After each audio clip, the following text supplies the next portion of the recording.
Most cannabis enthusiasts live somewhere in the murky area between science and bro science. We all aspire to have accurate information, but because of prohibition, we don't have a lot of good answers to many important cannabis medicine questions yet. And so for many, it's easier for them to give you their best guess rather than say they don't know. And so it goes with so many cannabis educators as well. It's not hard to get a speaking gig on cannabis medicine at a cannabis convention without any actual scientific or medical training. I've seen a multitude of speakers and panelists who were simply parroting what they heard from someone else or something they read in an unsourced internet post. Too many medical cannabis speakers vaguely explain the endocannabinoid system, and when you ask follow-up questions, reply with additional vagueness and platitudes, but not very much detail or scientific rigor. These are the charlatans and carpetbaggers that degrade our community as a whole. However, there's a new breed of cannabis educator ready to replace these folks. They are well-educated, well-spoken enough, confident enough, and full of heart and the right intentions. I'm seeing more and more of a new generation who are able to study cannabis medicine or the cannabis plant in school. They combine the highest ideals of our community with the knowledge that comes from rigorous study. I am exceptionally enthused by this new generation of cannabis leaders and look forward to working with them and someday handing off the baton to them as they take over. I encourage you to do the same.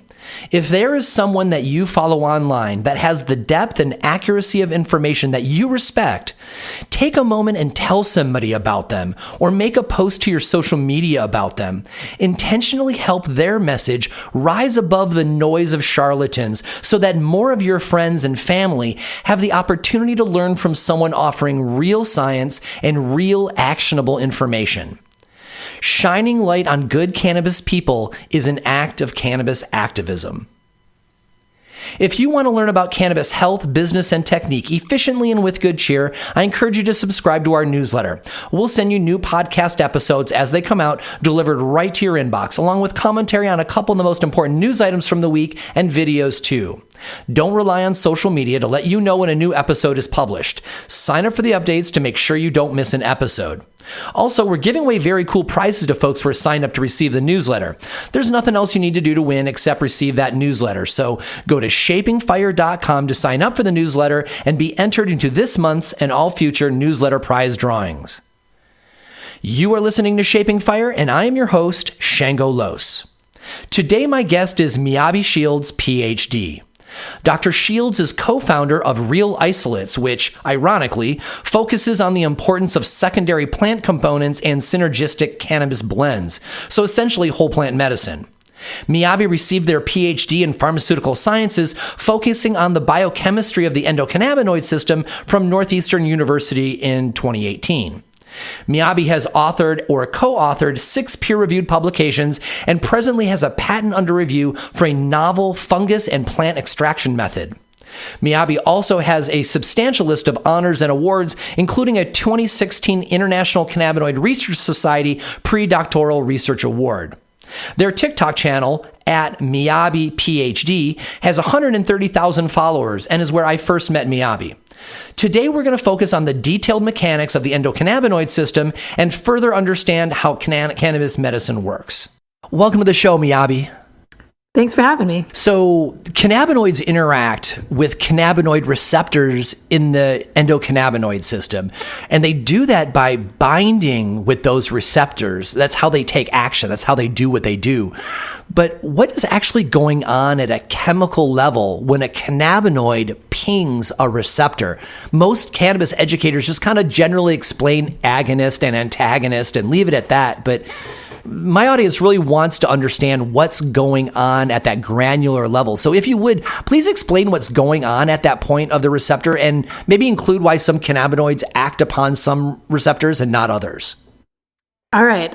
So we're going to dive into structural biochemistry then. But a protein, so receptors are proteins, and not protein like nutritional protein that we eat in our diet, but a protein molecularly just means a long string of amino acids.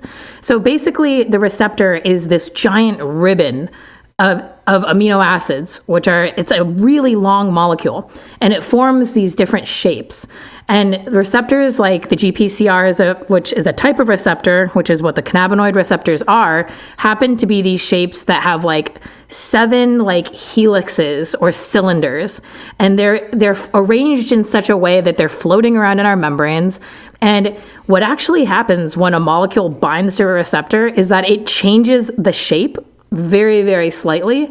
And that change in shape, which we call a change in conformation, is what activates or inactivates the receptor. So this is like, it's this amazing process where when THC binds to the CB1 receptor, when it changes the shape of the receptor by binding it, all of a sudden this new area of the receptor becomes available. Because if you're imagining these 7 cylinders all kind of floating around, all of a sudden when THC binds, it arranges the 7 cylinders, such that this other patch is available that starts the signaling process. It's called a signaling cascade that happens afterwards. And in terms of why certain molecules have different actions or can bind to different receptors, that comes down to 3 different things. And the first one is shape. So, everyone's heard square peg, round hole. The same thing with receptors and with molecules. There's a binding pocket for most molecules, which is on the receptor. It's like a piece of the receptor that's shaped such that it can accept these molecules. In the CB1 receptor, THC binds, somewhere towards the top. And it binds every single time in the same exact way because it fits into this shape like a square peg. And another molecule that doesn't fit into that pocket will not bind to that receptor.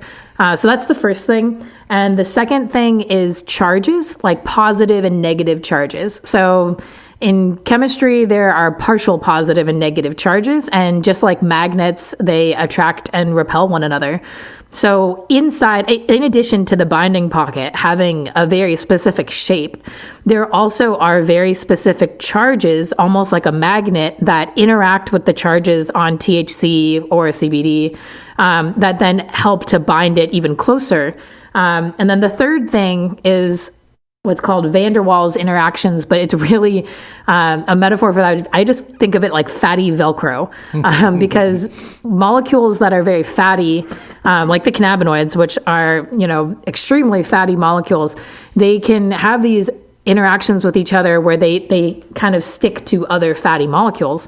And that's the third thing that kind of binds these molecules to the receptors. And you have to have a matchup between the shape, the charges, and the fatty Velcro for a molecule to have what's called affinity to a receptor, which just means that the molecule will bind to the receptor. And then the next step further will be what happens to the receptor when that molecule binds. So what you were mentioning about like the different ways in which a molecule can interact with a receptor.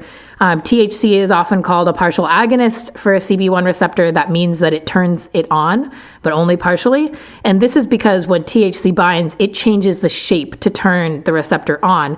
There are other molecules that can also bind to the receptor, but they change the shape in a different way that leave the receptor off.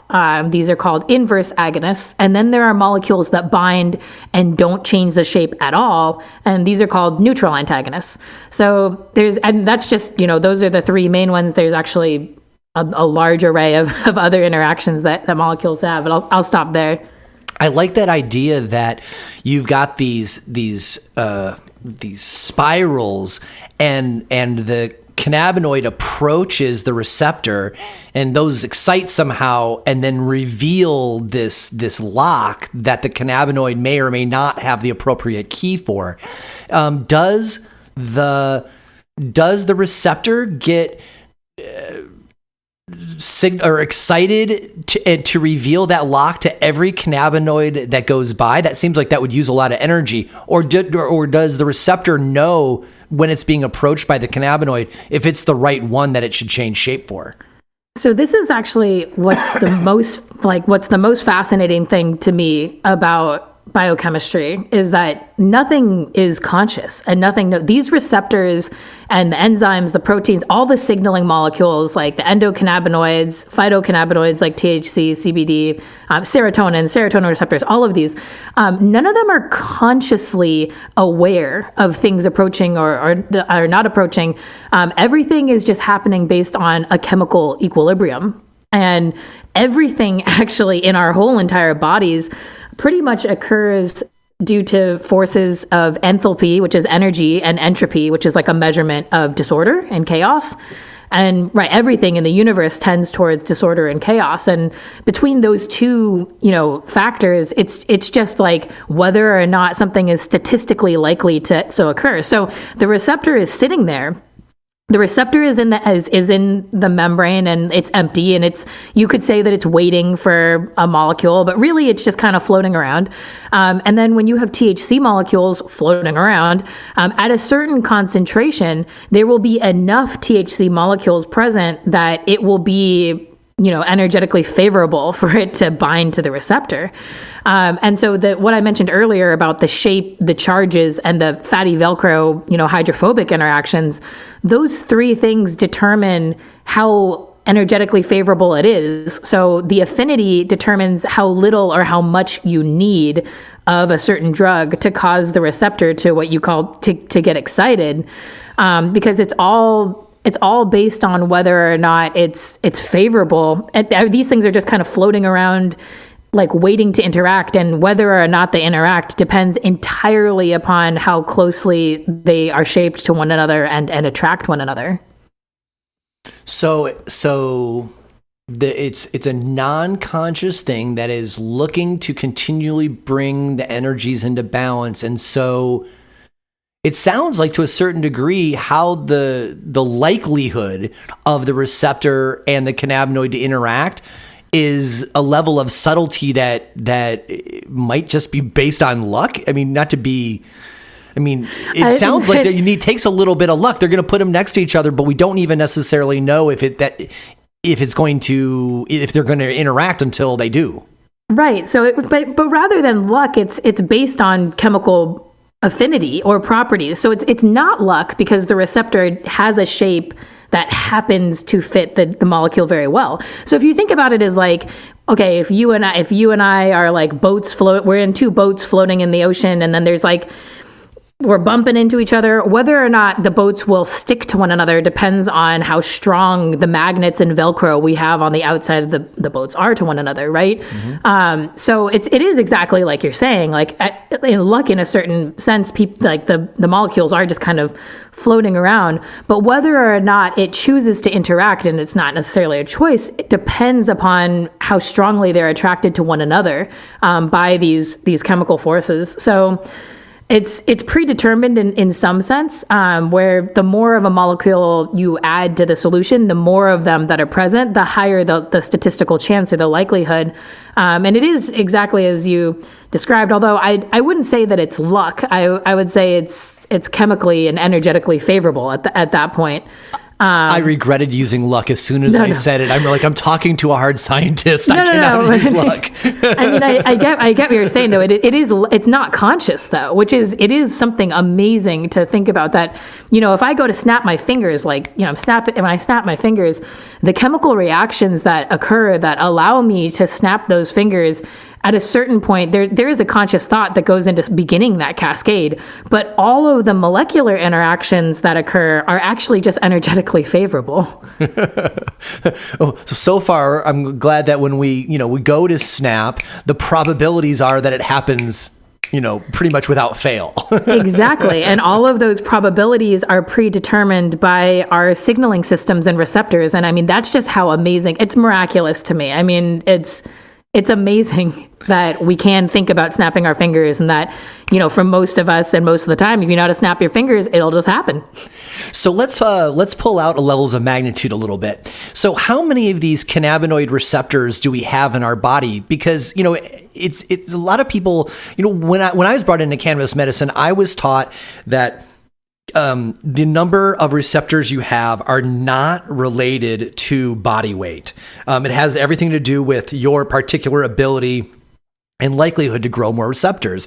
But more and more in dosing, I'm seeing from people giving dosing recommendations based on body weight, which, as far as I'm aware, doesn't match the science as I learned it 5-6 years ago. So what is the state of the art now about how many of these receptors we have, and if there's any relationship to body mass? So I can't say this for absolute fact, but I do not think that the number of receptors are related to your body mass, like, at all. And they change all the time. That's another thing that we're not, like, well aware of and that we're still figuring out, is that there are a lot of interactions with our environment and with our diet, and yes, using cannabis, that change the density, what's called a receptor density, for CB1 receptors. And, and also something you point out is how many receptors do we have? Normally we talk a lot about CB1. Sometimes we'll talk about the CB2 receptor, which is generally attributed to the immune system, but we rarely talk about the other receptors beyond that, which, there's multiples. And there's also receptors that we originally classified in different systems that interact with the endocannabinoid system. And this is going to get a little bit into the weeds here in terms of, like, separating out different receptor types for specific purposes. But I personally don't believe that the systems are separated at all. The endocannabinoid system is integrally linked to the serotonin system, the dopamine system, the GABA system. There's actually an endocannabinoid that is dopamine plus arachidonyl acid. Wow. There's a serotonin arachidonyl amine to ethanolamine as well. I mean, those are, like, rare endocannabinoids, and we don't research them as much as we've researched, or we haven't yet researched them as much as we've researched the other ones. But it also is fascinating because the CB1 receptors and the CB2 receptors have been shown to dimerize, which means they bind to receptors in other systems. Like for the dopamine, it'd be the D2 receptor. And it's been shown that if they dimerize and if there's more than one type of receptor, that it will have a different effect. And so we're still even though receptor pharmacology there's been a lot of work and a lot of amazing progress, I still think we're in the early stages of understanding these receptors, how they interact with each other. And then to go further into your question about, like, dosing and knowing how much is good for someone, I really don't think that there's any way to judge that from the outside. I can't think of any way that you would know, honestly, other than starting small and starting with the least amount possible and titrating up slowly until you get your desired effect. Because everybody's so different. Right. Yes, exactly. And especially with the endocannabinoid system, it's a chicken or an egg situation where, since it's so connected to the other systems, any change in any of those systems will cause changes in the endocannabinoid system. There is this theory, it's a theory, although I believe there's a lot of evidence for it, that many of us have what's called clinical endocannabinoid deficiency, which means that we have less circulating endocannabinoids, which actually means we have more cannabinoid receptors. And this can cause a slew of problems, from, like, GI issues, mental health, chronic pain. And it's still in the early stages to being, we're still early to being able to understand all of this and how genetics play a role into this. When we had Dr. Russo on a few months back, and, well, heck, probably a few years back now, we had him on to talk about his clinical endocannabinoid deficiency paper, and he talked about this evolving idea of the endocannabinoid tone, the cannabinoid tone, and he said at the time that, we weren't really sure how we were going to measure it, but people were starting to use this vocabulary to talk about the general, veracity of the endocannabinoids present in the body, whether you had many or whether or not you had few, or whether or not your system was sluggish. But we haven't talked to him about that in a long time. And I know you're not Dr. Russo, so I'm asking for your opinion, not his, of course.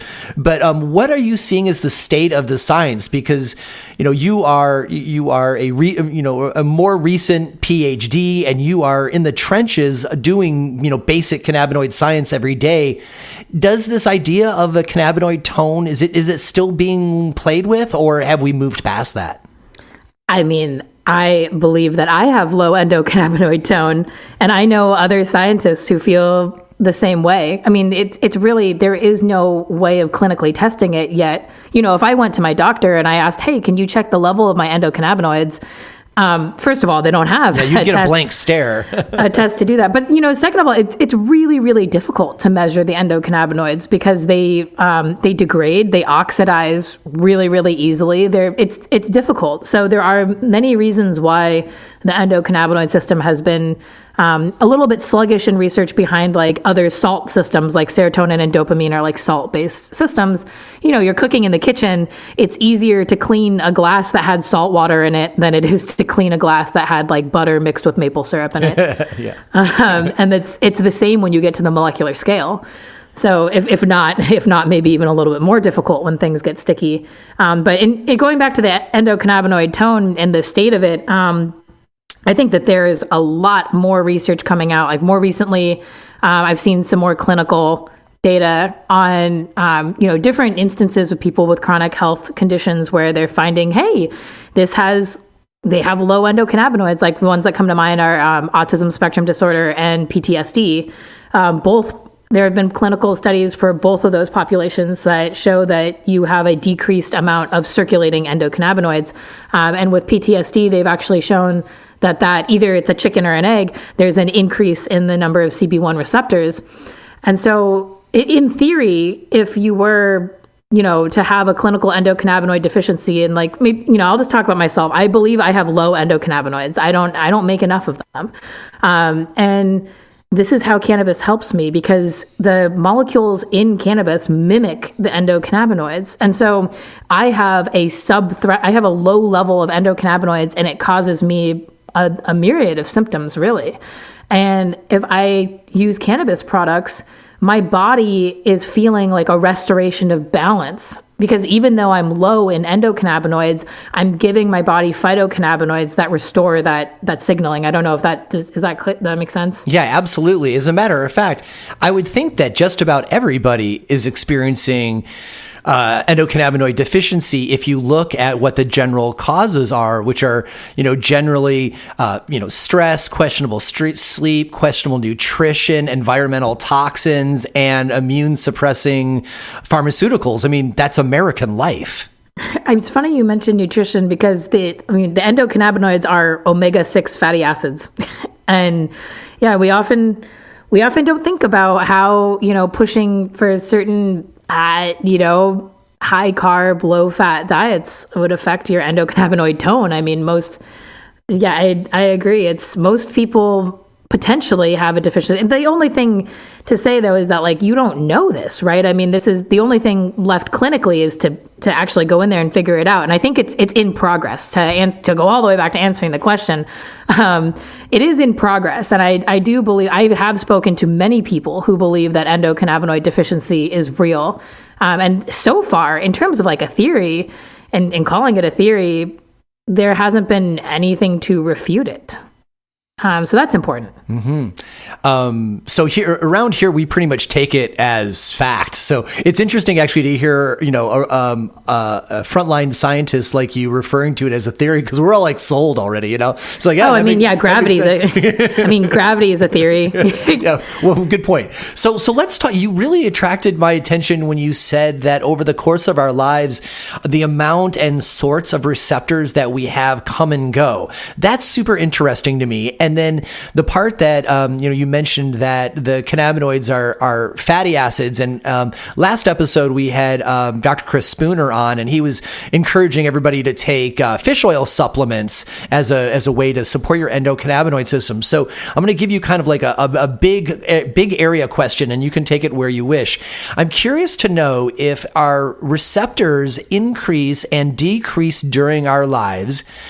Is this increase and decrease more related to, well, I guess I want to know what factors are, right? Is it age? Is it diet? Is it everything? Because most of us want I would think, want to increase the number of receptors in our body so that we can process more cannabinoids for our overall health. And so we would want to build those up. And if there are things that we can do or awarenesses we should have at times in our life that the number of receptors would go down, that would probably be good information for us to know. Absolutely. And I do want to point out that for some people, it would be good to have your receptor levels actually go down, which would be like making more endocannabinoids. It's all about a balance. So you're trying to find the right balance. And some of us have too many receptors and some of us have not enough. And it's interesting about the omega-3 for fish oil supplements. My very first research project ever was looking at omega-3 and omega-6 dietary fatty acids in mice, and seeing like what changes that had on eicosanoids, and which are downstream of the endocannabinoids. And I think, so in terms of what causes the changes in receptor density, I mean, there's a number of factors. Age is certainly a factor. I lean away from just saying everything because that's just a non-answer, right? Yeah. But unfortunately, it's pretty much true. But I mean, age is certainly a factor because the endocannabinoid system is really important for a huge number of very important processes, right? Like the basic ones are metabolism, immune system, and inflammation, and then overall brain activity, brain hyperactivity. So those are really, really important tasks, and they have different needs depending on whether or not we're still growing as we're children or as we age and mature. So age is certainly a factor, and it does change. The other factor that you mentioned, stress is a factor, because cortisol and elevated levels of stress factors in the brain will change it. And this is where we get into the chicken and the egg, because it's hard to know whether the endocannabinoid system and the dysregulation of it is the source of the problem or whether it's a symptom. However, an unbalanced, a quote unquote like unbalanced or dysregulated endocannabinoid system has been associated with almost every single disorder or pathology. Like, I don't think I can think of a single one that hasn't been associated with the endocannabinoid system, other than like genetic mutations or genetic disorders that have a very clear like molecular mechanism. And it's funny because that's kind of a challenge, right? Because it's great to have this one herb that can help us in so many ways, but it also has caused so many people to say, oh, what is with this cannabis medicine? They talk about it like it's a panacea, like it solves everything. And what I try to tell people is like, no, it doesn't solve everything. It just solves one thing, but that one thing is the endocannabinoid system, and it touches all the systems. It makes it very hard for people to believe. That's a great way of putting it. The way that I usually explain it is that, the cannabinoids are really powerful anti-inflammatories. And it's my personal belief that almost all of these disorders come from like dysregulations in inflammation, and not inflammation in terms of like, oh, I sprained my ankle and now my ankle has swollen up and is inflamed. But, at the cellular and molecular level, inflammation is just inflammatory signaling molecules. And like you said about endocannabinoid tone being kind of an American, having low endocannabinoid tone being an American feature, there's a lot of evidence that shows that having high systemic inflammation is a problem, and that we don't really have any way of knowing or understanding where we're at on our threshold until we remove something, right? So it's like speaking from my personal experience, like I have a lot of inflammation all the time. Stress causes inflammation, and then also like chronic pain inflammation, GI inflammation. There's so many things with which I think inflammation plays a mechanistic factor, because in terms of our immune system, like what is inflammation at the molecular level? It really is the most basic way that our body signals to itself, hey, something is wrong here. Like, if you think of it as like one cell trying to talk to another cell in the body, when it releases inflammatory factors, this is one part of your body, one single cell, trying to tell the other part of your body, hey, something's wrong here. And so having super high levels of inflammation causes just a large number of problems. And we often get like desensitized to it because we're just living with systemically high inflammation. And so when, yes, cannabis has, people are saying, oh, it's a cure-all. I do not believe it's a cure-all, but I do believe that it's a powerful anti-inflammatory and that inflammation plays a crucial role in most disorders and is really, not like underappreciated, but it's just that it's not really talked about as inflammation, because in the general public, when we think of inflammation, we think of like a swollen lip or a bruised ankle. Not the signaling version of it. Exactly. And inflammation is probably the most basic cellular response to stress that any type of life has and that we developed. It's part of what's called the innate immune system. So like our immune systems have two different sides of it, and inflammation is the most basic side. And so cannabis helps by being a powerful anti-inflammatory. And there are so many symptoms that are mechanistically related to systemic inflammation. So if we've been talking about how the endocannabinoid system is actually integrated with all the systems, and I like what you said early on that you actually see it all as one system, not really as discrete parts, because there's so much interplay. And in passing, we all just kind of say, oh, the endocannabinoid system is the body's homeostasis device. If something's running hot, it cools it down. If something's sluggish, it picks it up. Well, that's great as far as like copywriting goes, right? But what happens at a more chemical level, like we did earlier on? What happens what is the method of action that the endocannabinoid system takes to create homeostasis? So I would say it's different in different parts of the body and different parts of the brain. It could even be different. But the number one, like most generic way of describing it would be that it can quiet like different cells, and it tells things to be quiet. So sometimes you hear people saying like, oh, cannabis makes you slow, or cannabis reduces your brain activity. Technically that's true. But that's not always a bad thing, because sometimes there's too much brain activity and it's desirable to quiet parts of the brain that are not supposed to be speaking. So if you think about the way that I'm talking about signaling now from one brain cell to another brain cell. You could think about it as a one-way street, or like, have you ever played the game Telephone? Sure. Where one person whispers in someone's ear and so on. And it's one direction. That's how neurotransmitters fire. So they go from when you have one brain cell. They're like an end-to-end daisy chain. Yes. That's exactly they're end to end. And you have one neuron, and then you have what's called a synapse, which is the place or the space between the neuron. And then you have the other end. So you have a speaking neuron and a listening. No, does that make sense? Yes, There's a talking side and then a listening side. So the pre-synapse before is the talking side, and the post-synapse is the listening side. And for all of the classic neurotransmitters, they fire from the pre-synapse across the synapse to the post-synapse. So they go from speaking side to listening side. And the endocannabinoids are the only molecules that go the opposite direction. And so the endocannabinoids are created in the postsynapse on the listening side, and they transport across the synapse in what's called a retrograde fashion, like opposite, and they go to the presynapse.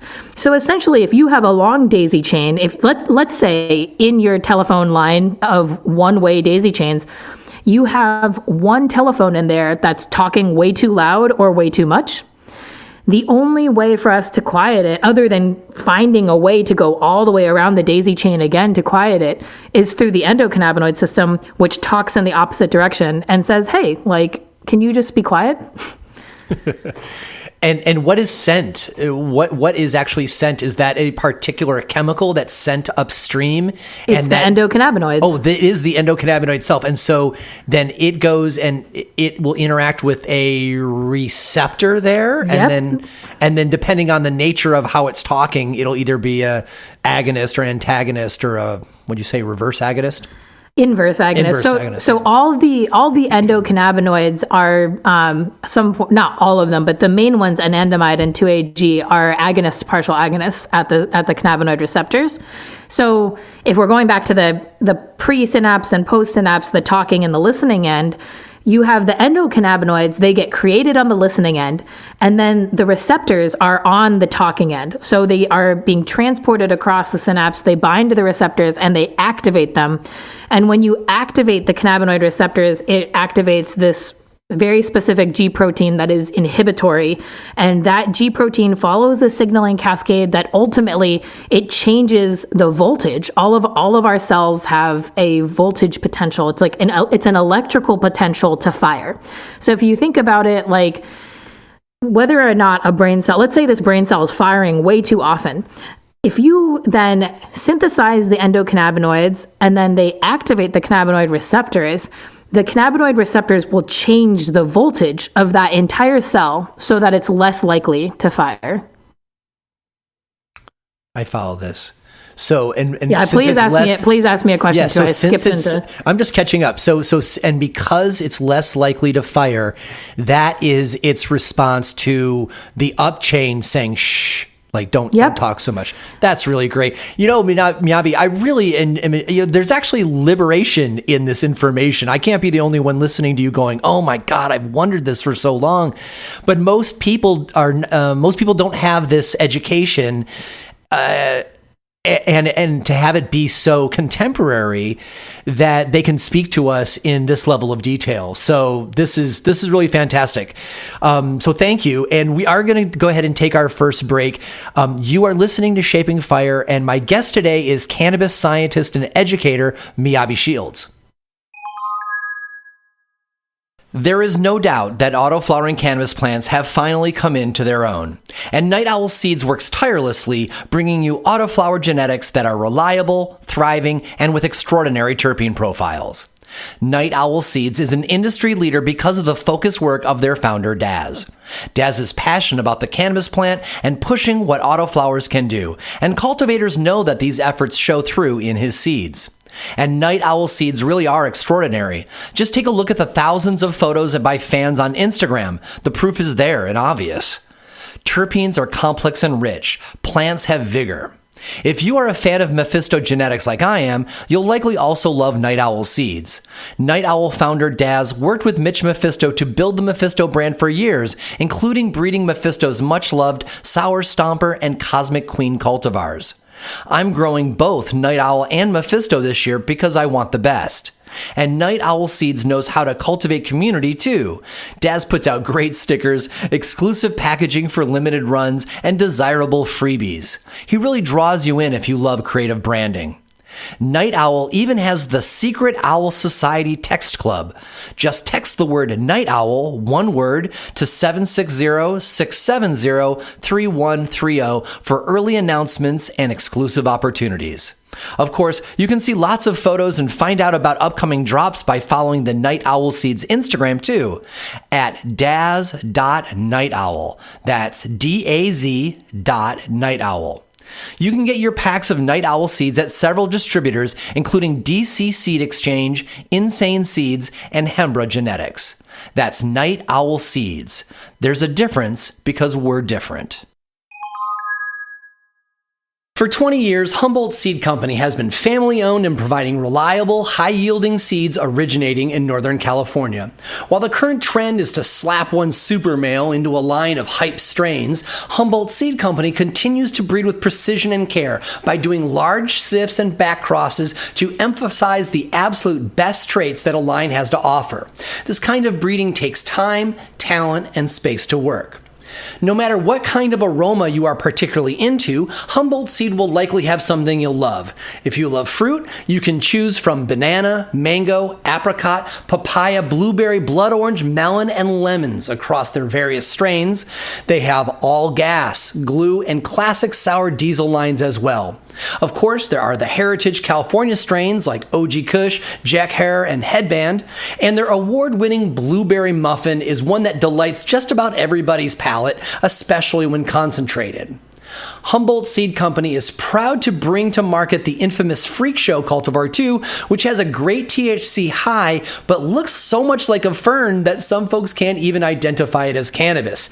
It's a plant that really needs to be seen to be believed.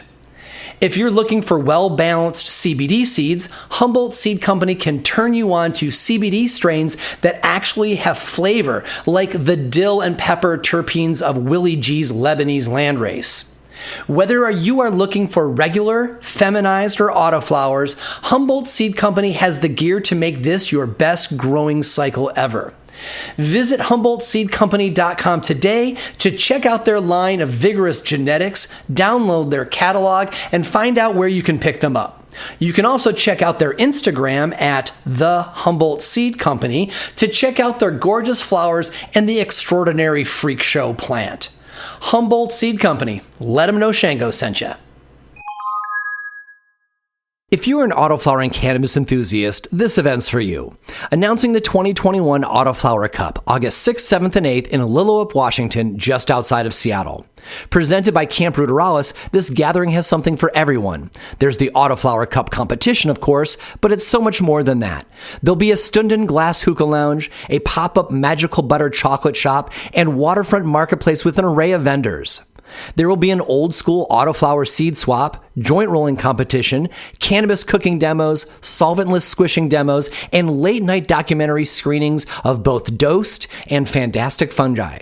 The food will be lit too, including Chef Sebastian Carosi's award-winning classics like elk chili, Kobe beef kimchi dogs, oyster po' boys, and razor clam chowder. Enjoy the campfire chili and oyster chowder cook-off, wild oyster harvesting, mushroom foraging, and s'mores around the campfires each night. Each day there, Dan Jimmy of Mandalorian will teach about autoflowers, and there will be presentations on closet cultivation and hunting for psilocybin mushrooms. The competition is open to everyone, commercial and home growers. There's a category for photoperiod plants too, so check out the AutoflowerCup2021.com for those details. Clearly, there will be plenty of cannabis around, but due to state law, it won't be supplied by the event. But there will be easy public toking, which is why this is a strictly over 21 event. You can camp, rent a cabin, or stay at a local Airbnb. Glamping and RV packages are available too. I'm happy to say that Shaping Fire is a sponsor of the event, and I'll be there too. I look forward to connecting with other autoflower fans like me. So get all the details at theautoflowercup2021.com and follow the Instagram at theautoflowercup2021. And I'll see you in August at Autoflower Cup when we bring the Autoflower family together to celebrate. Welcome back. You are listening to Shaping Fire. I am your host, Shango Los, and our guest this week is cannabis scientist and educator Miyabe Shields. So during the first set, we were talking about the endocannabinoid system itself, the system of receptors and how they work to keep our body in homeostasis. Clearly, we could have continued on that topic, and it's so fascinating, but we're going to shift a little bit during second set and focus on individual cannabinoids, because since most of what we try to learn here on Shaping Fire are things that we can use either for our own health or for the health of the people that we love. We try to keep things very usable, very actionable information. So let's start talking about individual cannabinoids. So Miyabe, most of us have seen the chart showing how cannabinoids degrade from starting as CBG or CBN and then degrading down into other cannabinoids when exposed to time or heat, I believe it is. So it's not really usually explained why, though. I've seen on your TikTok many times you play with the molecular models, and I know you've got an intimate understanding of this. So if you'd walk us through it, what is happening and why is it happening at the chemical level? All right, so we're going to basically go all the way back and just talk about how that everything in the universe, I mentioned earlier that in the body, everything comes down to a chemical equilibrium, but actually this applies to everything in the entire universe pretty much. Although I'm not sure if you go way out into space if that applies, but pretty much everything comes down to basically energy and entropy. So the reason why these molecules degrade is because if you leave them open to oxygen, let me back up. If you were to have the molecules by themselves, like in a complete vacuum, and or you can add what we call like an inert gas, which is like argon or helium. It's a gas that is non-reactive. If you were to have the molecule and it were to be kept in the dark in either a vacuum or a gas that's non-volatile, and if it were to be kept very, very cold, like as cold as you possibly could keep it, it in theory would be stable that way forever. The only reason why things degrade with heat, light, and exposure to air and oxygen is because even though we see air around us and we don't think anything of it, there's a lot of things floating around in the air, mostly oxygen and nitrogen, and some other forms like carbon dioxide and other, depending on where you are and what's in your air, right? But have you heard that the story where it's like, hey, you ask the fish, how's the water? And the fish goes like, what's water? Yeah. We're pretty much the same way with air. So we don't really think too much about it, but there's plenty of things in air that when you expose them over time will come to have a chemical reaction with these molecules. And the cannabinoids are quite stable, but there are certain areas of it that are prone to oxidation. That's the main chemical reaction that occurs. And then slowly from there, things will continue to break down because oxygen is pretty reactive in terms of like the types of molecule or the types of atoms that you introduce. It introduces charges. Whenever you have charges around, they're likely to interact with other charges. And that's the reason. So the reason why it occurs is just that it's chemically favorable. So that's another reason why if you heat things, you're giving them energy and it just happens faster. So the reason why heat is a factor is just because it adds energy into the system. Speeds up the process. Exactly, for this thing to occur that would have occurred regardless. And yeah, I guess if you look at a molecule, there are certain areas of certain molecules that are more vulnerable to degradation or to like an attack of an outside molecule. And all of these things depend on how these atoms are linked together and how stable that link is to one another. Because if you think about it, if you have seen my videos and you see the molecules are held together by these little plastic they're just bonded together by these little plastic strings. In my model, all of those pieces of plastic look the same, but in real life, they're all different, and they're different strengths. Like some of the atoms are held together by a fishing line, and others are held together by steel poles. So different cannabinoids have got their weak spot where they're at the most risk. Yep, and that will change once you introduce you oxidize it, then everything changes again. And that's one of the things I found so fascinating about chemistry in the beginning is just this crazy, crazy amount of versatility. And small changes in molecular structure cause giant changes, downstream. So let's talk about the time of efficacy for two of our most favorite cannabinoids, THC and CBD. So excuse me. So for caregivers everywhere, we're often trying to explain to our patient, the time frame that they're going to get relief. And, most cannabis patients, especially at the beginning, they don't have a really good understanding of the endocannabinoid system.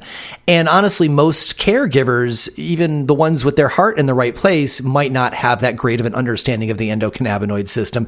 They just know how to apply the medicine in ways that tend to get relief. And for that, everyone is grateful. However, there are faster acting cannabinoids, and there seem to be slower action of the cannabinoids as well.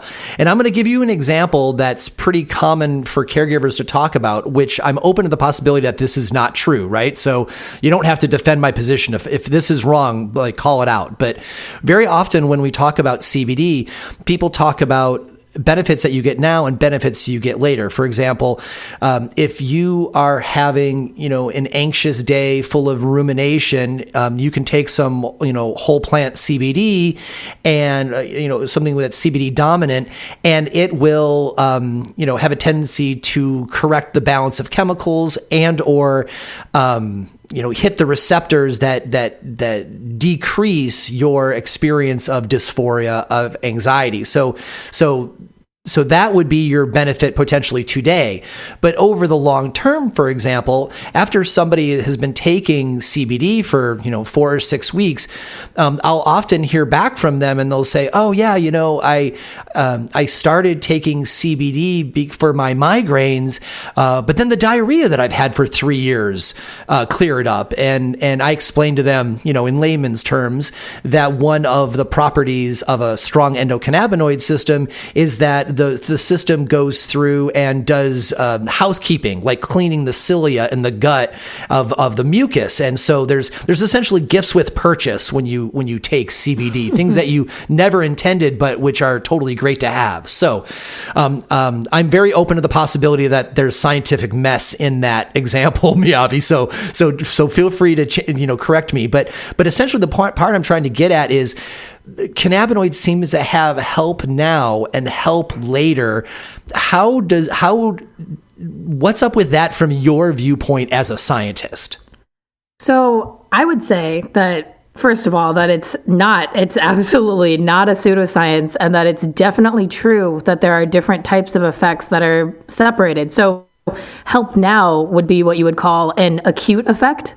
That's something that's happening immediately. So we're going to use CBD as the example. CBD actually has very low affinity for the CB1 and CB2 receptors, but it has been shown to be what's called an allosteric modulator at the CB1 receptor, which is just a fancy way for saying it like binds to a different location. But let's use CBD as an example. So the acute effect of CBD is when you are actually taking the CBD and like it happens within, like, let's say if you take it orally, like in a tincture or an edible, it takes 45 minutes to an hour, and then like maybe it lasts like 2 hours, maybe 4 hours. Those effects that you feel right then are acute effects. So that's the effect of the molecule binding to the outside of the CB1 receptor, and it actually decreases the CB1 receptor's activity. That would be an acute effect. The help later that you described, help now being acute effect, help later is what's called a longer term effect. This actually comes from how our body restructures itself. Our body does housekeeping. Like you mentioned, the endocannabinoid system does housekeeping. Our body goes through all of its systems and does housekeeping. Pretty much you're in a constant state of managing what is happening now and what's going to happen in the future. And what your body does when, let's say you're taking a little bit of CBD, I take a bit of CBD every day. And what my body has done over time, it's responded to that happening. So I get the acute effects from taking CBD every day, but then there's also these secondary long-term effects that happen later, which is your body restructuring and changing certain levels of receptors and changing certain levels of endocannabinoids and other, like highly likely other signaling molecules like serotonin. And actually, this may seem like a little bit like scary that there's these two types of effects, but that's pretty much the entire premise of like SSRIs and mood stabilizing medications. Many of those also function in the same way, where they take a few weeks to see actually whether or not they're going to, have a beneficial effect, because they work on this, what is a secondary mechanism that's a longer term thing. So our bodies do these things. So every single receptor, when it's activated, will eventually go through a process to inactivate it. Part of this is our body takes it. It's called endocytosis, and our body like recycles the receptors. You could think about it as like a recycling program. And if you think about it as a recycling program, every time our body recycles these receptors, it's kind of like counting and taking into account how many of each type is being recycled. And then it will adjust the amount that it creates, like in response to that. That's incredible. I mean, I know we don't want to put too much consciousness into these processes, but it's like a thinking machine. It's self-calibrating based on what our body needs. And I love that. Oh, absolutely. I mean, yeah, it's between knowing that things are happening completely like based on just chance or luck, as you put it earlier, but as I was putting it, chemical affinity and energy, everything is happening based on that. But it's this magical combination that is quite conscious. I mean, there is the reason why this is happening is to try and keep us well and to try to keep us alive and functioning. And life is miraculous in that way. Before we move on, I want to hit on one more example of this acute versus longer term impacts. And let's talk about THC with inflammation, since you sound like you're very deep on inflammation as well. So we talk about THC being useful both in the moment acutely for inflammation pain, and then long-term for inflammation as well. And for lack of having heard a better explanation, how I normally explain it to patients when they stop me, like after a talk or something, I'll say, well, if you take THC now, even at subperceptual doses, you are decreasing some inflammation now, but even more so, you're decreasing your experience of the pain that comes from inflammation now, which makes you feel like you have less inflammation. But then if you keep on taking THC every 3 or 4 hours, the natural anti-inflammation characteristics of THC keep on, for lack of a better term, beating down on the inflammation and or shushing, I guess, telling those receptors to be quiet, and then over time the inflammation goes down because those cells are not yelling as much that there is a problem.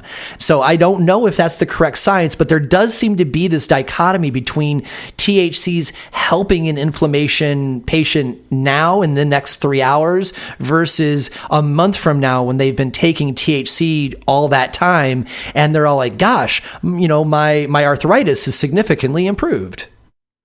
Oh, absolutely.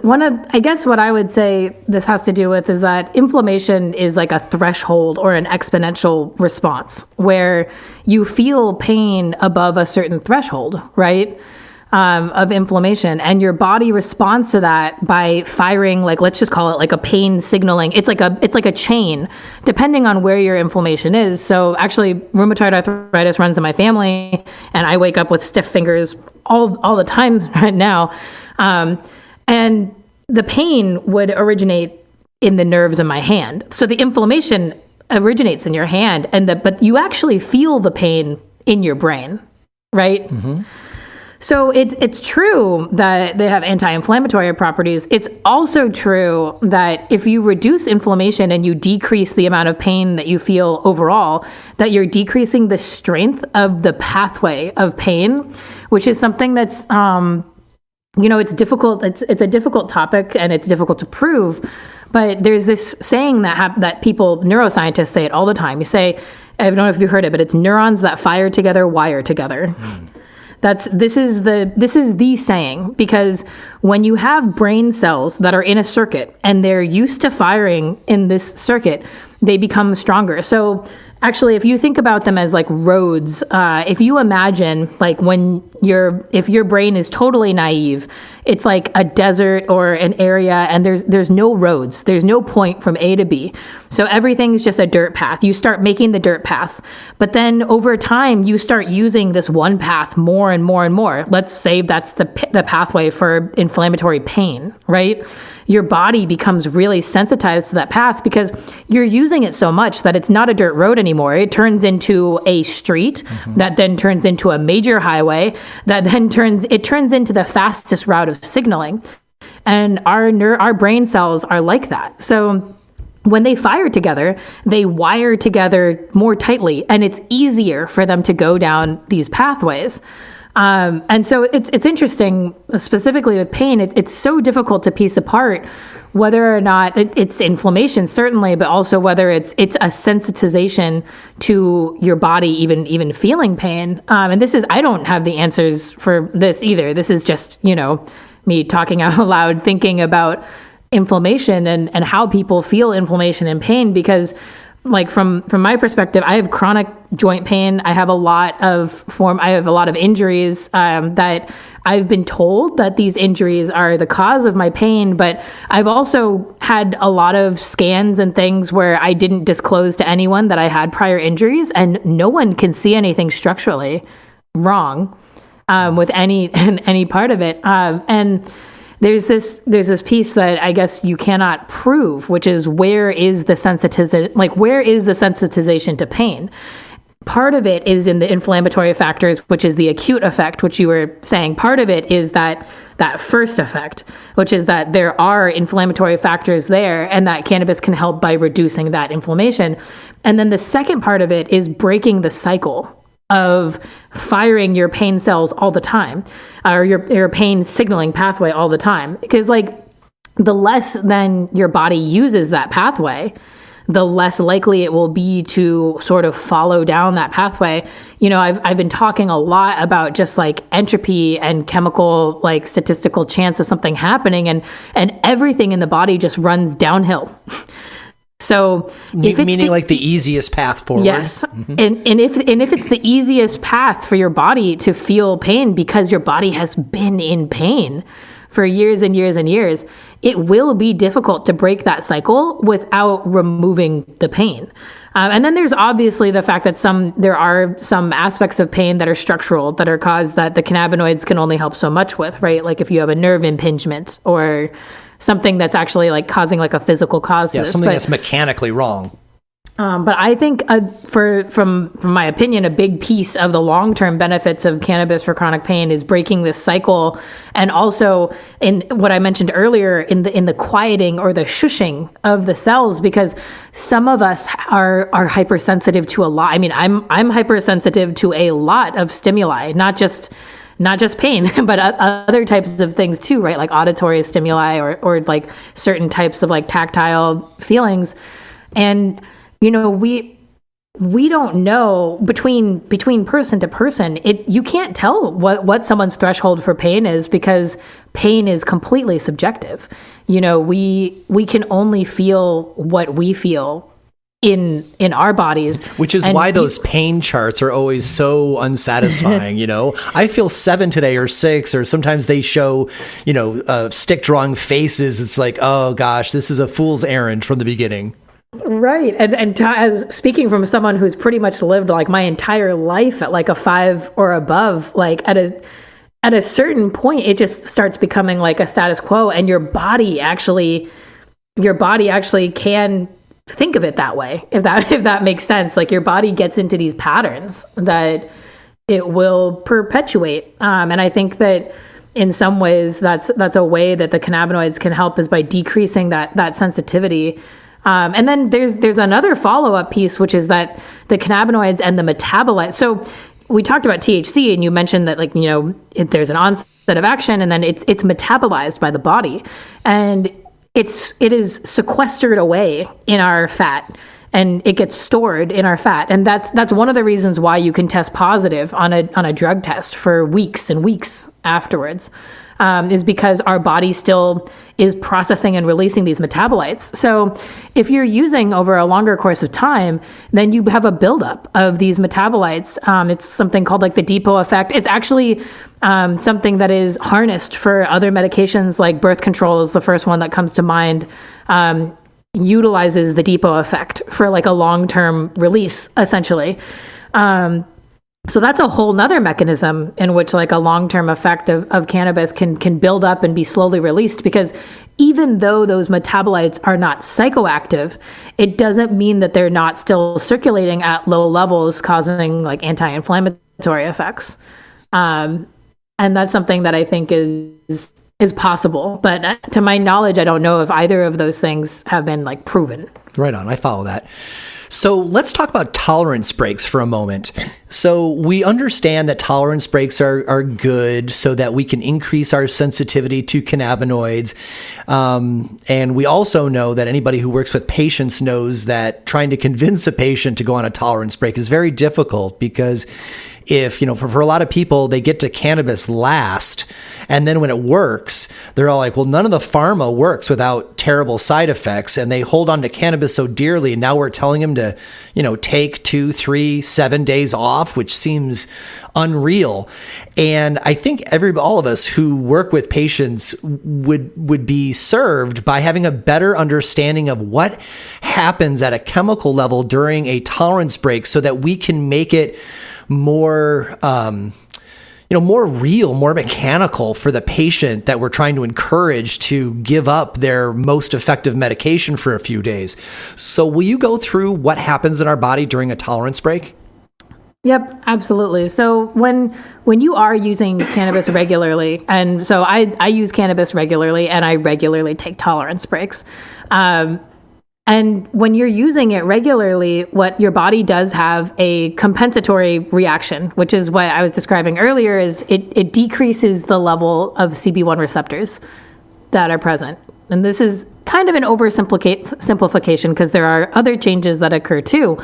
But for the most part, when you have that decrease in CB1 receptors, you notice it because you have to increase the amount of cannabis that you use to get the same effect, right?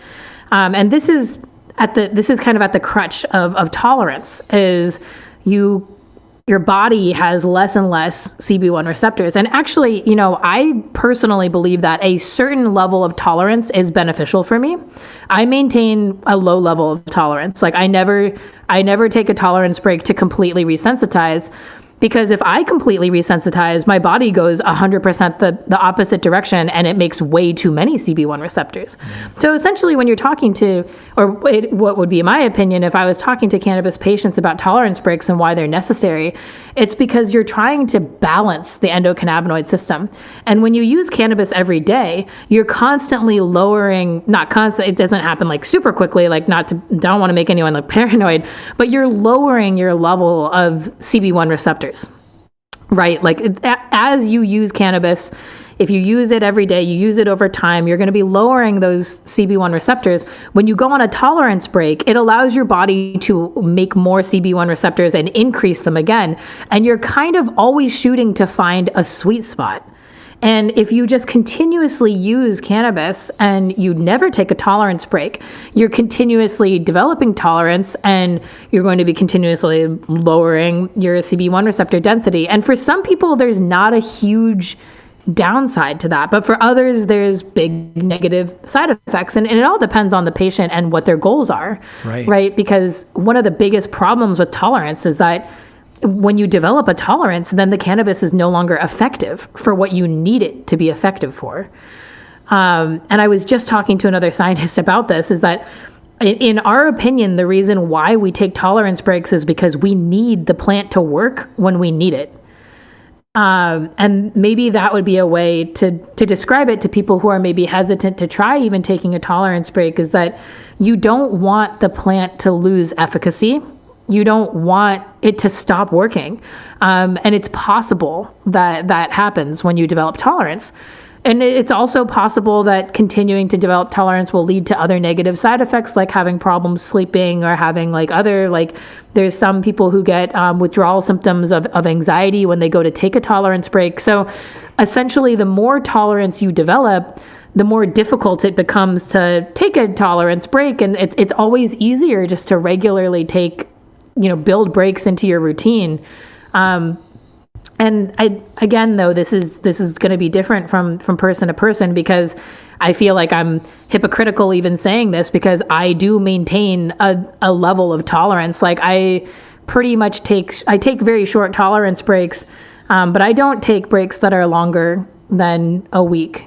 And I don't completely resensitize my system, because my system as it is on a complete tolerance break is not a high quality of life for me.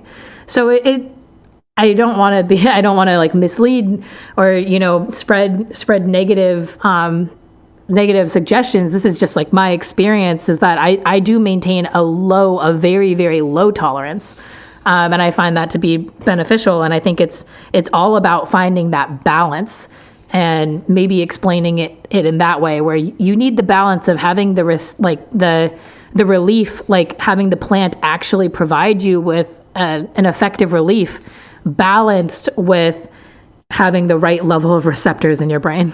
Right on. I follow this. And it makes a lot of sense too, because there are a lot of patients who they do want to take some amount of tolerance breaks so that the cannabis is more effective for them on a daily basis. They want to get their receptors and cannabinoids more in balance. But at the same time, going down to zero tolerance could be very extreme as well, because I know that if I have to stop using cannabinoids for a while for some reason, when I come back, sometimes I get so high that like it's dysphoric, right? Or people who have got severe pain and they use cannabinoids at work to treat their pain. Well, if they were to go a significant amount of time for a complete tolerance break, well, they may just be like super stoned at work, like there really is, advanced patients with a lot of experience about cannabis really embrace the whole idea of individualized cannabinopathic care, because we are all different. But at the beginning, we have to give patients general ideas, and then, it takes them almost no time. Once a patient has got cannabinoids, they become, scientists of their own body, and it's great to see. I think that that's an amazing piece of, on one side, I know that it's something that people view as a very negative thing about cannabis and about plant medicine just in general, is that everyone says, oh, it works for some people and it does nothing for other people. I think that that's an amazing gift to be able to be empowered, with the option. And I do think that having like guidelines though is like, for example, if I was talking to someone new who is just getting into cannabis, I absolutely would tell them to take tolerance breaks. I also think that tolerance breaks are really great, clarity or relativity, where then you can approach your use again. Every time you take a tolerance break, it allows you to rehash exactly what therapeutic benefits you're getting from the plant, how it's helping you, and it gives you more perspective, I think, on that. So I absolutely would, in the beginning, advise people to take tolerance breaks. And then, like you said, most of the time, when cannabis works for someone, and like you said, it's a last resort. I mean, I have to admit, cannabis was not the first thing that I tried. And it was in many ways a last resort. I was not well. And when when you come to that and you find something that works for you, it drives you to be so interested in it, because especially in this prohibition era, when we've been educated, or at least I was educated, that there's nothing worse than being an addict, and that it's going to ruin your life, and that it's this horrible, horrible thing. And then, you experience this relief from it that you don't get from anything else.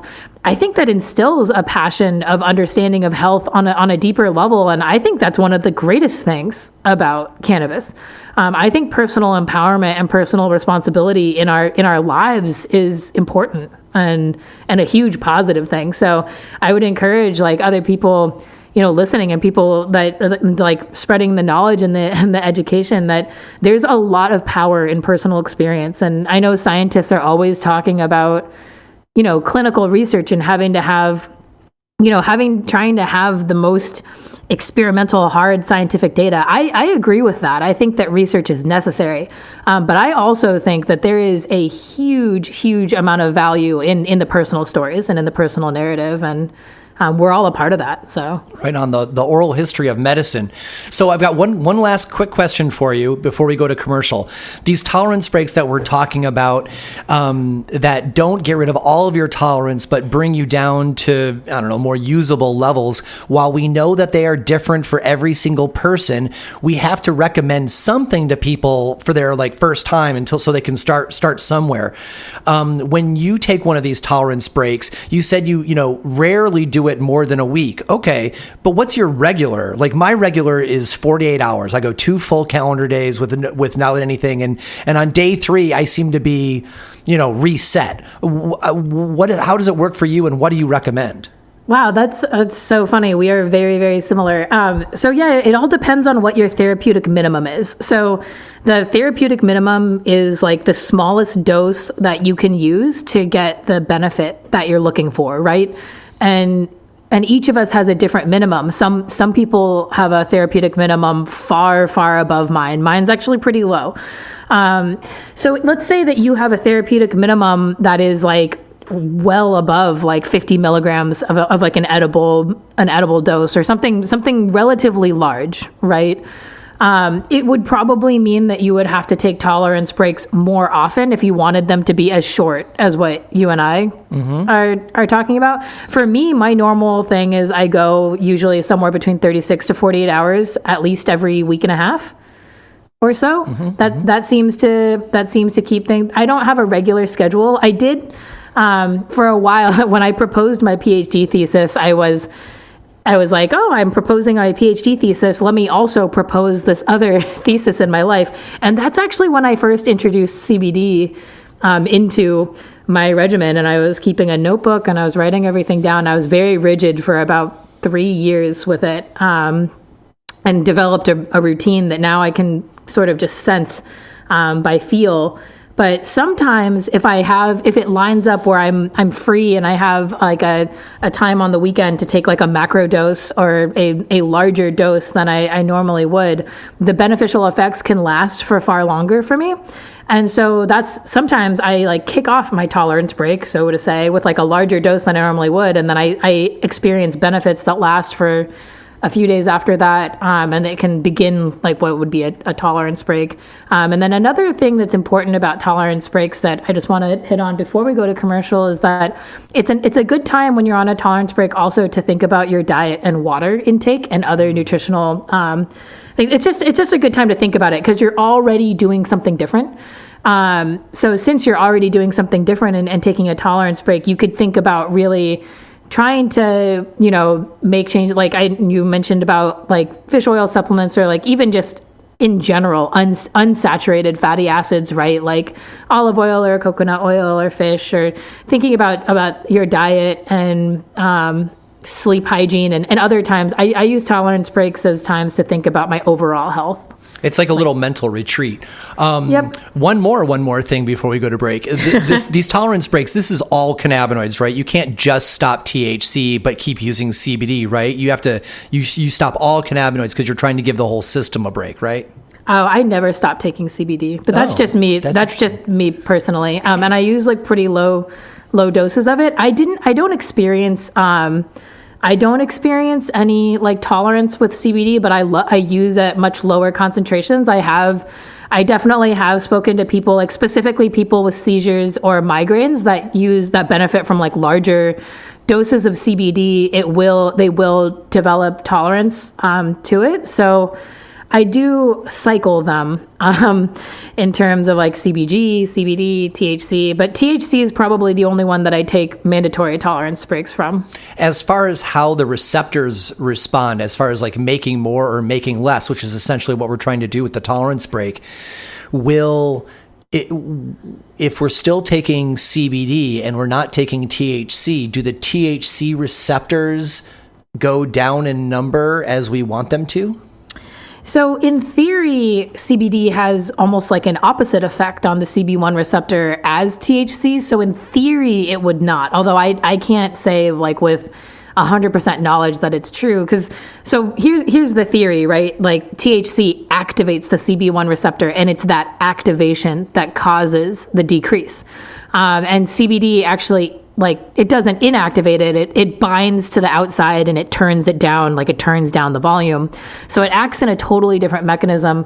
It's not clear to me whether CBD has caused changes in CB1 receptor density. I would need to look into that to see if anything has been done before, but I'm not, in theory, it doesn't interact the same exact way. But I'm not certain about what you're saying makes sense, though. I mean, there's a lot of the stuff that we talk about that we have to go on, your educated intuition, because this research hasn't been done. But you're certainly got a perspective and a vista point, a viewpoint of the medicine, which is a lot better than most of ours. So I'd rather go with your opinion than not know it all. So yeah, well, I mean, this is also, it's my opinion, and maybe the study has been done and I haven't read it yet. I mean, there's plenty. There's a lot more coming out, and I am excited for us to, I am excited to see where we go with research and like where the information takes us, because I would like to know. That is something that's, interesting. Like CBD, the largest, to me at least, benefits, in my opinion, are happening through the serotonin receptors for me, but I use it for mental health. And CBD is really promiscuous. It's a complicated molecule. I mean, it's promiscuous, like it's not necessarily a bad thing, but it binds to many things in the body. It's busy. Yep. Right on. So let's go ahead and take that break finally. You are listening to Shaping Fire, and my guest today is cannabis scientist and educator, Miyabe Shields. This message is for folks who grow cannabis. I'm talking to home growers, patients, and commercial growers too. I'm probably talking to you. When you plan out your next growing cycle, be sure to check out Humboldt CSI seeds at HumboldtCSI.com. Caleb Inspecta and his family have lived in Humboldt County for over 100 years. For the last 40 years, 3 generations of his family have cultivated extraordinary Sensimilla cannabis in Humboldt, Mendocino, and Trinity counties. Because of his lineage and the hard-earned experience that comes from growing up, smoking, and sifting large populations of cannabis plants in Northern California, the seeds you'll cop from CSI will be winning genetics based on longtime heavy hitters and updated and resifted to bring out new and exotic traits and better yields. Go ahead and ask around. Caleb, also known as Inspecta and Pirates of the Emerald Triangle, is a breeder's breeder. He reaches way back and works with significant strains, recreating them in new and interesting ways that you'll love as a toker and a grower, as well as offering you some surprises that will delight serious seed traders and cultivators. Humboldt CSI goes a further step and selfs all these chemovars, so you know all the seeds will be female. These are not experimental feminized seeds. Humboldt CSI releases some of the best female seeds available anywhere, and it will show in your garden. Folks grew quite a bit of CSI Humboldt genetics last year here on Vashon Island, and everyone was pleased. The patients had beautiful female plants and didn't have to cull half of their garden as males. The folks growing for the fun of getting high grew colorful flowers with exceptional bag appeal and great highs. And breeders had 7 out of 7 females in a pack, which gave them a lot of phenotypic choices. Take a moment right now and visit HumboldtCSI.com. You'll find an up-to-date menu of both feminized and regular lines, along with photos and descriptions. That's HumboldtCSI.com. As cannabis regulations become more demanding and consumers become more educated, it is increasingly important to avoid the use of chemical pesticides when cultivating cannabis. Beneficial insects have been used for decades by the greenhouse vegetable and ornamental plant industry, and today many cannabis cultivators are moving from sprays and chemicals to beneficial insects. Copert Biological Systems has the beneficial insects, mites, and nematodes, microbials, sticky cards, and air distribution units you need to partner with nature to defend your garden. Whether you manage acres of canopy or have a simple grow tent in your home, Copert is ready to help answer your questions and help you transition away from chemical sprays towards clean and natural solutions. Since 1967, Copert has assisted growers in identifying pests and devising reliable solutions while providing healthy insects and mites that will protect your yield. Since the 1990s, Copert has been a leader in cannabis pest and disease control worldwide and have highly trained consultants to assist you in Canada and the U.S. from coast to coast. No matter where you live, Copert Biological Systems can help. Visit Copert.com, choose your country, and get detailed information. That's Copert, Koppert.com. For the most up-to-date cannabis-related biological control information, you can also check out their Instagram, @CopertCanada. You know getting away from pesticides is good for health and good for business, and Copert is ready to help. Visit Koppert.com today. While I love growing under the sun, there's a lot of good reasons to grow indoors. And if you're like most folks, you want a lighting source that grows high-yielding, healthy plants without using excessive amounts of electricity. BIOS lighting creates biological lighting solutions that brings the natural brilliance of the outdoors into your grow room. BIOS lighting has the attributes that I look for in a horticultural lighting solution. I've bought those cheap lights online, and they're difficult to work with and fail in no time. In contrast, my BIOS LED light is industrial grade to last a long time. It is IP66 wet rated, so little foliar or overspray won't harm it. It is easy to clean without taking it down, and of course, the most important aspect, it is built for the exact light spectrum I want for great yielding, healthy cannabis plants. And it doesn't hurt that their lighting rigs look badass too. Many horticultural LED lighting systems are based on irrelevant performance metrics, and people love to argue online about these numbers. I prefer to judge on par photon efficiency and how happy my plants are, and the BIOS lights exceed my expectations in these categories. BIOS lights have an optimized broad spectrum that maximizes photosynthesis and plant growth, while also providing the ideal conditions for superior par efficacy and a comfortable visual experience. I also love their attentive and overeducated customer service folks. BIOS starts with a team of biologists before getting the electrical engineers involved. They have studied how light impacts cannabis plants and devised an overall strategy that works. I encourage you to check out their website at bioslighting.com to learn more about how this strategy can work for you. And Shaping Fire listeners can get a special deal. Use the discount code SHAPINGFIRE, all one word, no caps, for 10% off your entire purchase. That's bioslighting.com. Welcome back. You are listening to Shaping Fire. I am your host, Shango Los, and our guest this week is cannabis scientist and educator Miyabe Shields. So, Miyabe, we are to the part of the show that I have been the most uncomfortable about, and I didn't tell you much about this in advance. So, I know your company that you helped found, which, is not the point of the show today, but it's called Real Isolates, right?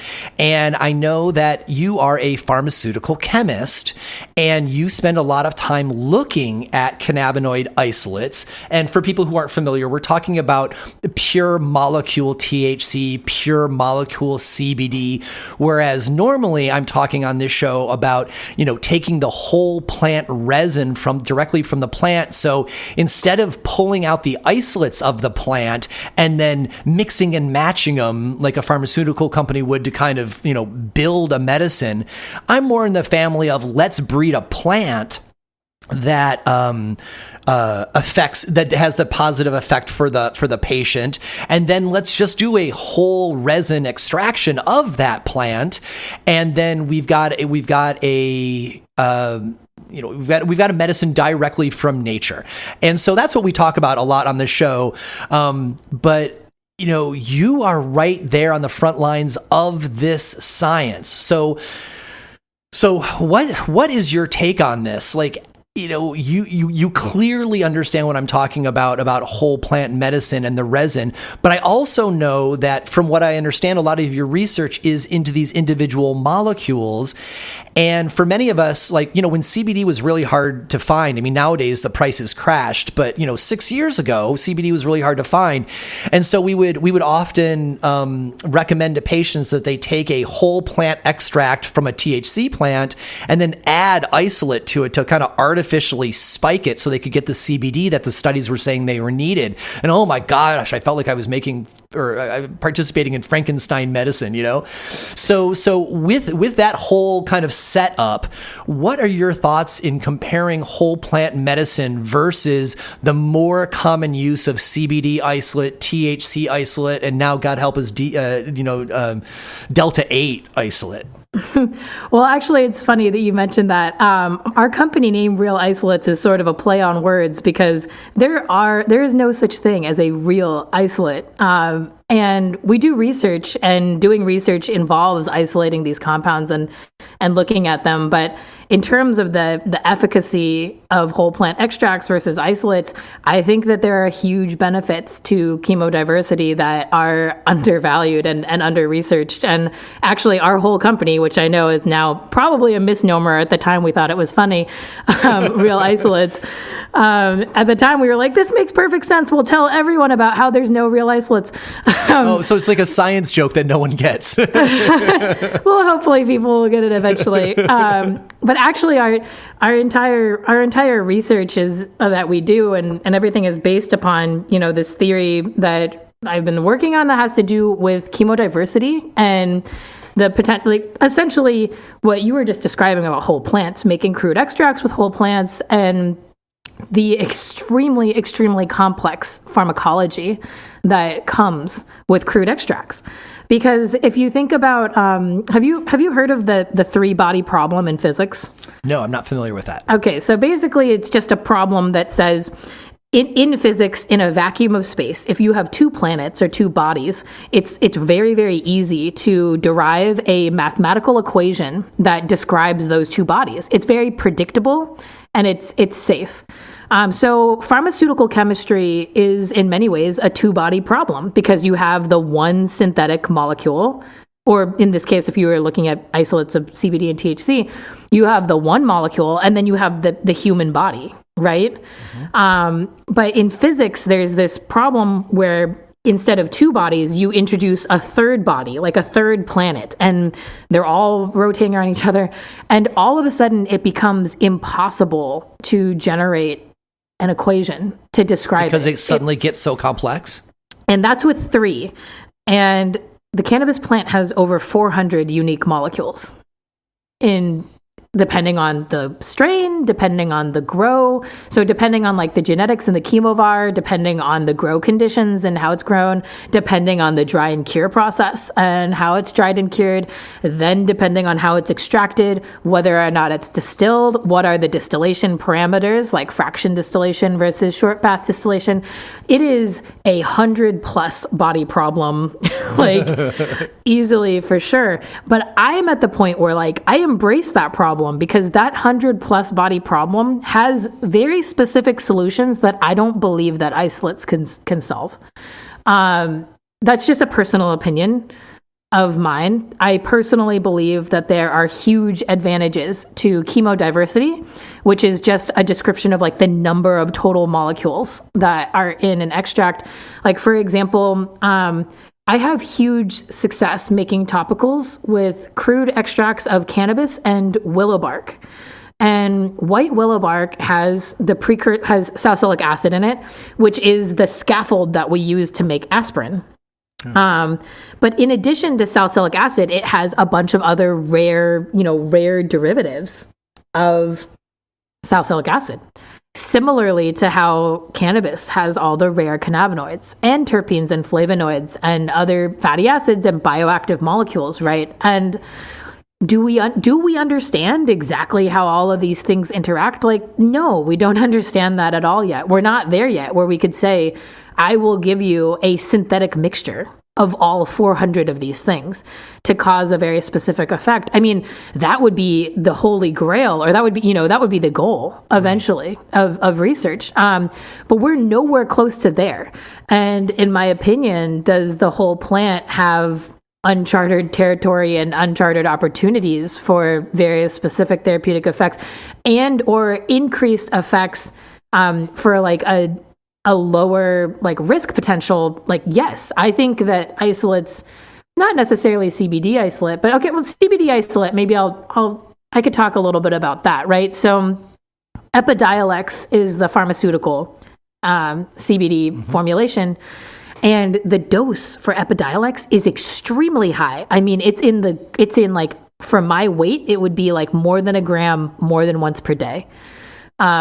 Extremely, extremely high dose for it to be efficacious. And obviously that's, seizure disorders require higher doses, but It's my personal opinion that you could potentiate CBD, meaning you make CBD more effective by giving it with other cannabinoids that act synergistically. So a synergistic interaction means more than additive. And these are things that are difficult to prove in a laboratory setting. And I know that people are working on it and that it's being done. But in the meantime, in terms of just like what my opinion is of it, I think that the whole plant extracts have a lower risk potential for negative effects and potentially in many ways a higher efficacy, although there are advantages. There are no doubt advantages to distilling and purifying. You can't argue that there are some advantages to that. I guess just in the personal context, I am a big fan and use crude extracts and flour. And I got to tell you, I'm very relieved because I thought I was going into a debate with a scientist who loved isolates. And I'm like, oh my God, how am I going to hold my own defending whole plant? And then here you are saying, oh, actually whole plant, is probably preferred, which is a huge relief to me. Well, whole plant is really just a combination of isolates. Right. I mean, but it's not. I mean, it's kind of like contrary, right? Because by name, isolate means you're isolating one thing, and there are absolutely advantages to isolate. Although, in my opinion, not for chronic use. So like specifically, we were talking about tolerance and taking tolerance breaks. And I know I didn't mention it when we were talking about it, but there's a very specific type of withdrawal, an acute withdrawal, that is coming up more and more, called cannabis hyperemesis syndrome, or CHS. And it's my personal opinion that develops due to a very, very specific type of tolerance and withdrawal to just THC. And we're nowhere near close to understanding exactly how all of these things work or whether or not this is like 100% the mechanism. But when you take a whole plant extract that has, a large number of different cannabinoids, also, the perfect example of this, which is, touching on my current research project is smoking, right? Like I prefer cannabis smoke to the edible experience. I know that that's true for a majority of people. Actually, I recently polled all my social media and got over 13,000 responses, and it's pretty much an overwhelming majority of people prefer smoking. And there's no doubt advantages to edibles, and that's in a comparable way to that. There's no doubt advantages to pharmaceutical formulations, but many edibles these days are made with distillate. Yeah.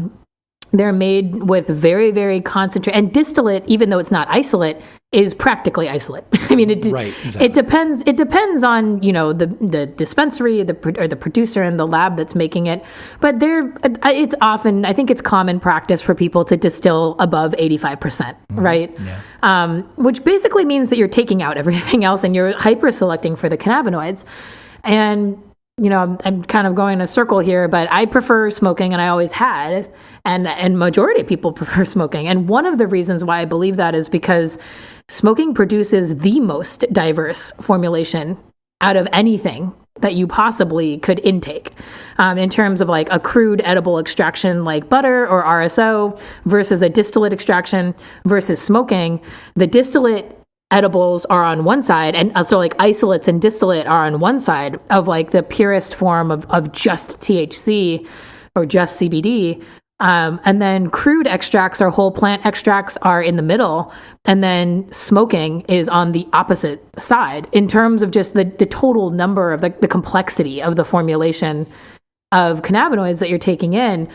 And that, this has been my big passion, and something that I'm passionate about researching for a while now, is why is that, and looking into it. And it would take a supercomputer and a lot of simulation to even be able to begin to predict the complex interactions like at the receptor level that occur with so many different mixtures, right? Like, if, especially when you have the fact that you have like flavonoids and terpenes and other bioactive molecules, like there's a lot of factors to take into consideration. And you blew me away the other day when you taught that even regardless of what your analytics say about your flower, when you burn the flower, you are actually bringing additional cannabinoids into existence, so that a combusted flower, like in a joint or something, is even more pharmacologically complex than what you think is in it when you look at your lab tests.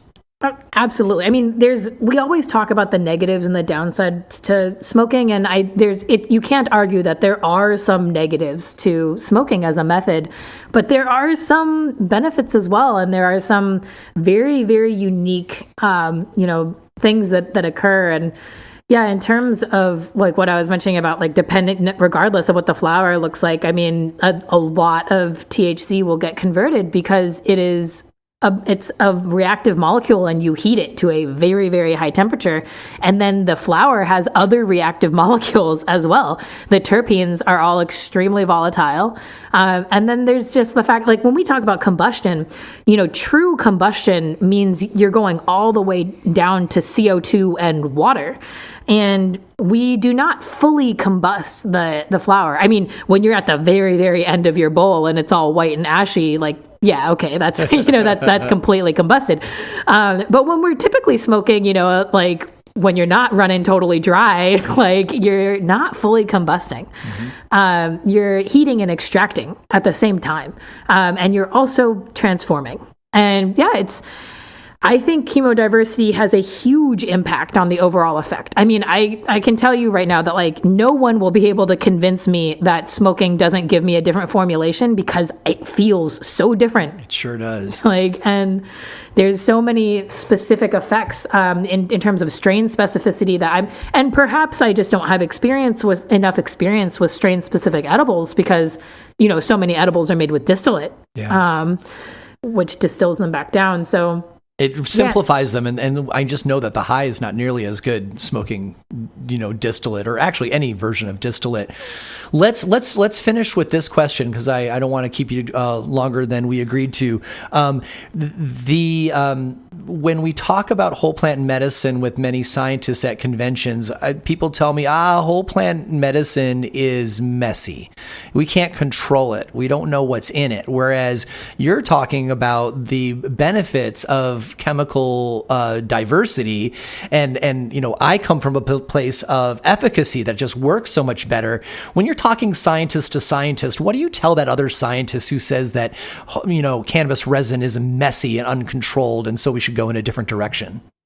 I tell them that real life is messy. That's beautiful. real life is pretty uncontrolled, and that I absolutely love the scientific rigor of getting in the lab and minimizing variables, but that's just not life. And I know that this is something that many scientists do and will in future disagree with me over, and I was very hesitant about talking about it for a long time for that reason, because I do agree that it is messy. I mean, I agree that it's unknown, right? And it's complicated, but then I also can't help but think about reality. And, reality is messy and uncontrollable and complicated. And to your point, just to close, like, the most important thing to me is helping other people improve their quality of life, and efficacy is where it's at. And let me just this is just like a thought, a little thing, a seed of thought. But, most drugs that go to clinical trial, pharmaceutical synthetic drugs going to clinical trial, first of all, it's extremely expensive to get them to a clinical trial, but by the time they get there, the most common reason why they fail is not because they're toxic, but it's because they are not efficacious. The most common reason why a drug will fail a clinical trial is because it just simply doesn't work. So I guess my question to another scientist who would say that it's messy, my question would be so it's messy, but it works. And the reduction of suffering is the goal.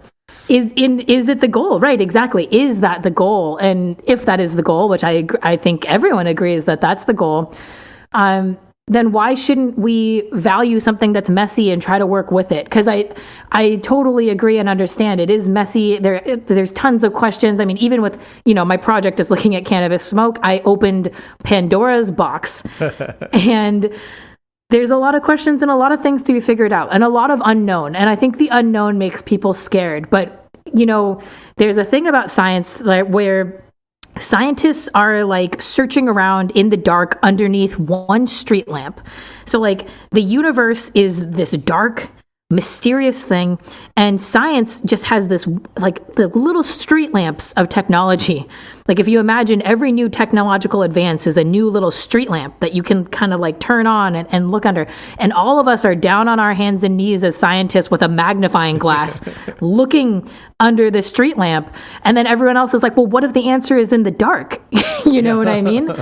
And we don't have the answer to that. So, that would be, I guess this is like, and I would love to have discussions with, and I'm sure I will have many discussions with other scientists on this, but, I've been speaking with a lot of people on chemodiversity, and most people that I talk to, especially people who have used and benefited from plant medicine, most of those people who have that and hear what I'm saying about chemodiversity are just kind of like, right, it just makes sense. That's fantastic. Miyabe, it has been such a joy to interview you. Your depth and detail of knowledge is like so liberating. And it says in the intro to the show that we do all of this with good cheer. And you're such a cheerful and enjoyable person to chat with. I really appreciate it. And I got to tell you, like I've got a whole, half show of questions that we didn't get to. Would you be so kind just to come back again soon so that we can continue our conversation? Oh, absolutely. Thanks for having me. This was really enjoyable. And I love talking about this stuff. It's actually it's like extremely special and narrow interest of mine. Fantastic. Well, thank you so much. We'll talk to you again soon. If you are interested in following Miyabe Shields on social media, there is a lot of fun there. So I'm going to start out by giving you their Instagram, which is Miyabe, which is MIYABE PhD, because the TikTok channel keeps on getting deleted, and there isn't a website yet. So just go to Miyabe PhD on Instagram, and from there you will be able to start picking up on the rest of their teaching. You can find more episodes of the Shaping Fire podcast and subscribe to the show at shapingfire.com and wherever you get your podcasts. If you enjoyed the show, we'd really appreciate it if you would leave a positive review of the podcast wherever you download. Your review will help others find the show so they can enjoy it too. On the Shaping Fire website, you can also subscribe to the newsletter for insights into the latest cannabis news, exclusive videos, and giveaways. On the Shaping Fire website, you will also find transcripts of today's podcast as well. Be sure to follow on Instagram for all original content not found on the podcast. That's at Shaping Fire and at Shango Los on Instagram. Be sure to check out the Shaping Fire YouTube channel for exclusive interviews, farm tours, and cannabis lectures. Does your company want to reach our national audience of cannabis enthusiasts? Email hotspot@shapingfire.com to find out how. Thanks for listening to Shaping Fire. I've been your host, Shango Los.